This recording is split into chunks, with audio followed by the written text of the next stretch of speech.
बहुत समय पहले की बात है। एक वृद्ध हकीम हिमालय की पहाड़ियों में एकांतवास में रहते थे। वे जड़ी बूटी की विद्या में विशेषज्ञ थे और उनकी ख्याति दूर दूर तक फैली हुई थी। एक दिन एक युवा पुरुष दुखी भाव से उनके पास आया। उसने थोड़ा उदास और निराश होकर अपनी समस्या बताई। हकीम बाबा, मेरी पत्नी मुझसे बहुत प्यार करती थी, लेकिन जब से उसकी माँ का देहांत हुआ है तब से वह मुझसे ठीक से बात भी नहीं करती। हकीम बाबा ने कहा, बेटे, निकट के सगे संबंधी का देहांत भावनात्मक लोगों के लिए सहन करना कठिन होता है, लेकिन बाबा, उसकी माँ के देहांत के 6 महीने हो गए हैं। युवा पुरुष अपनी व्याकुलता छिपा नहीं पा रहा था। मैंने सुना है कि आपकी दी हुई जड़ी बूटी से फिर से प्रेम जागृत होता है। उसने दोनों हाथ जोड़कर विनती की, कृपया मुझे वह जड़ी बूटी बनाकर दे दीजिए। हकीम बाबा ने मुस्कुराकर कहा, अरे भाई, अगर मेरे पास जड़ी बूटी बनाने के लिए सारी सामग्री होती तो मैं उसे अभी बनाकर दे देता, लेकिन उसे बनाने के लिए मेरे पास एक महत्वपूर्ण चीज नहीं है। कौन सी चीज? पुरुष ने अचानक अधीरता से पूछा। मुझे बताइए, मैं उसे लेकर आऊंगा। मुझे शेर की मूंछ के 7 बाल चाहिए, हकीम बाबा ने कहा।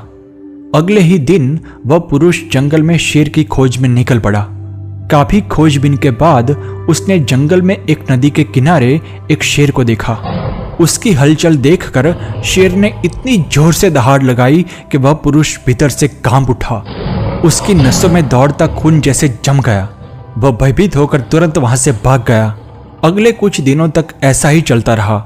वह पुरुष शेर के पास जाने की हिम्मत करता, लेकिन फिर डर कर वापस लौट आता। जैसे जैसे महीने बीतते गए, शेर को उस पुरुष की उपस्थिति की आदत पड़ गई और अब वह उसे देखकर भी सामान्य रहता।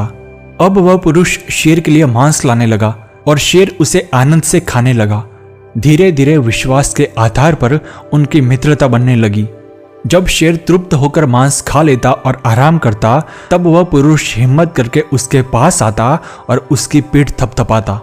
धीरे धीरे एक दिन ऐसा भी आया जब उसने साहस करके शेर की मूंछ से 7 बाल निकाल लिए। अब वह और देरी किए बिना सीधा हकीम बाबा के पास पहुंचा। बाबा, मैं शेर की मूंछ के 7 बाल ले आया। बहुत बढ़िया। यह कहकर हकीम बाबा ने उन 7 बालों को जलते हुए अग्निकुंड में फेंक दिया। अरे अरे, यह क्या किया? वह पुरुष गुस्से में तमतमा उठा। आपको जरा भी अंदाजा नहीं है कि मैंने इन बालों को पाने के लिए कितनी मेहनत की है, और आपने उसे जला दिया। उसने दांत पींचकर पूछा, अब मेरी जड़ी बूटी कैसे बनेगी? अब तुम्हें किसी जड़ी बूटी की जरूरत नहीं है, हकीम बाबा ने मुस्कुराते हुए कहा। जरा सोचो, तुमने शेर को कैसे वश में किया? जब एक हिंसक जानवर को धैर्य और प्रेम से जीता जा सकता है, तो क्या इंसान को नहीं जीता जा सकता? जाओ, जैसे तुमने शेर को अपना मित्र बनाया है, वैसे ही अपनी पत्नी में प्रेम की भावना जागृत करो। स्त्री केवल एक शरीर नहीं है, उसमें भी एक मन होता है। उसके भावनात्मक स्तर पर जाकर उसे समझो। तुम अपना रास्ता छोड़ो और उसका रास्ता पकड़ो, मन से शरीर की ओर।